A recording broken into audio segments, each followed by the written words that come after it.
영화 팬들이 뽑은 영화 속 가장 위대한 악당 1위는 누구일까요? 해리포터 볼드모트? 스타워즈 다스베이더? 양들의 침묵 하니발 렉터? 아닙니다. 1위는 바로 배트맨 시리즈로 유명한 다크나이트의 조커입니다.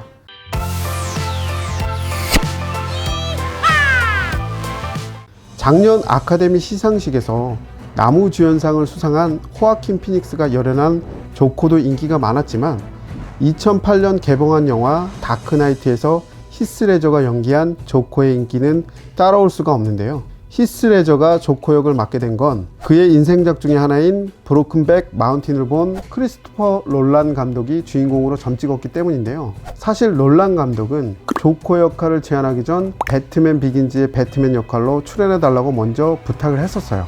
그는 히어로 영화에 출연하고 싶지 않다, 이렇게 말하며 정중히 거절했는데요. 다크나이트를 제작하면서 다시 한번 그에게 조커 역할을 제안했고, 크리스토퍼 놀란 감독의 배트맨 비긴즈를 인상 깊게 본 히스 레저는 그때서야 캐스팅 제의에 수락합니다. 그는 자신이 맡은 조커에 몰입하기 위해 부단히 노력했습니다. 그중 하나가 바로 악당 조커의 입장에서 일기쓰기. 그는 일기장을 항상 지니고 다녔는데 그 내용은 끔찍한 뉴스와 그림, 그 외에도 섬뜩한 느낌을 자극하는 메시지들이 지나칠 정도로 많이 담겨 있었다고 합니다.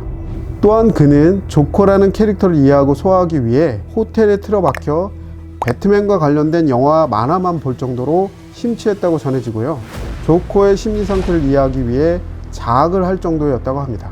이렇게 부단한 노력 끝에 독보적이고 장중을 압도하는 조커 연기를 선보인 히스 레저. 다크나이트로 미국 배우 조합상 나무조연상, 미국 아카데미 시상식 나무조연상, 골든글러브 시상식 나무조연상까지 석권하며 배우 커리어에 정점을 찍게 됩니다. 근데 사실 제작진이 계획했던 조커의 모습은 지금 우리가 알고 있는 모습과 달리 굉장히 깔끔한 이미지였다고 하는데요. 과거 잭 니콜슨이 연기한 조커와 다르면서도 위협적이고 신선해야 했기 때문에 여러 차례 논의한 끝에 지금의 거칠고 무서운 조커가 탄생. 특히 쫙 찢어진 입, 하얗게 칠한 피부 등 피에로를 연상시키는 분장 때문에 히스 레저의 이미지를 망치는 게 아닐까 걱정도 많았어요. 실제로 다크나이트가 공개된 후 분장이 너무 엉망이고 거칠어서 배우가 직접 메이크업을 했다, 이런 이상한 소문까지 돌았습니다.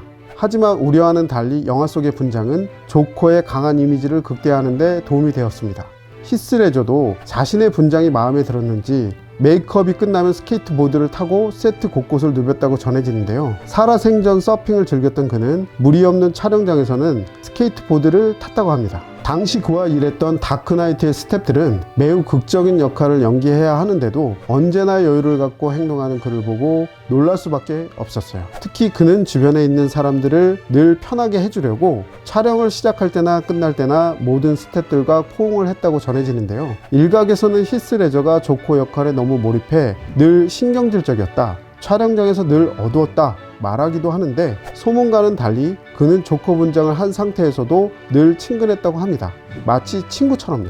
그는 배우 외에도 뮤직비디오 감독으로도 활동했어요. 2006년 호주 힙합 아티스트 엠파의 뮤직비디오를 연출하고 미국 가수 벤 하퍼의 모닝 러닝이라는 곡의 뮤직비디오도 히스 레저가 제작했다고 합니다. 그는 자신과 꼭 닮은 딸에게 무한 애정을 퍼부었습니다. 브로크백 마운틴에서 아내로 출연한 미셸 윌리엄스와 결혼한 그는 첫 딸 마틸다를 낳고 아이를 낳은 건 내 인생의 가장 큰 업적이라고 말할 정도로 딸을 아꼈어요. 하지만 아내와의 이혼 후 딸을 놓고 양육권 분쟁을 벌이며 심적으로 많이 힘들어했습니다. 불면증에도 시달렸는데 그럼에도 주변 사람들이 말하는 그는 매 순간 카메라를 들고 다니며 주변을 기록하고 늘 밝게 웃는 사람이었습니다. 그의 집에는 항상 손님과 친구들이 찾아왔고 파티를 여는 날도 많았다고 하는데, 그렇게 쾌활하고 밝았던 그였지만 자신이 일찍 죽을 거란 건 미리 알았나 봅니다. 평소에 인생이 얼마 남지 않았어, 죽음이 다가오고 있어, 이 말을 자주 했다고 하네요. 말이 시가 된 걸까요? 죽기 전 그는 심한 불면증을 앓았다고 해요. 수면제를 습관처럼 복용했는데 먹지 말아야 할 약과 함께 먹어버린 거야. 그래서 너무나도 일찍 우리 곁을 떠나게 되었습니다. 그가 세상을 떠났을 때 다크나이트의 조커 역이 그에게 과도한 부담을 준 게 아닌가 행간의 소문이 많았습니다. 특히 스트레스 때문에 늘 방 안에 갇혀 있었다는 이야기도 들렸는데요. 그건 아마도 루머겠지요. 올드보이 오대수도 아니고 무슨. 문득 그가 죽지 않고 살아 있었다면 더 많은 위대한 연기를 보여주었을지 궁금하고 한편으로는 너무 일찍 가버려서 안타까운 마음도 듭니다. 다크나이트 말고도 마약 중독자를 연기한 캔디, 중세시대 멋진 기사를 연기한 기사 윌리엄, 게이 역할로 출연한 브로크백 마운틴. 오늘만큼은 히스레저가 남긴 영화를 다시금 꺼내보며 불꽃같이 사라져간 그의 모습을 기억해보는 것이 어떨까요? 오늘의 셀럽 이야기는 여기까지. 마지막으로 히스레저가 남긴 메시지를 감상하며 오늘의 영상을 마치도록 하겠습니다. 다음 시간에 더 재밌는 이야기로 찾아올게요. 재밌게 보셨으면 구독과 좋아요 감사합니다.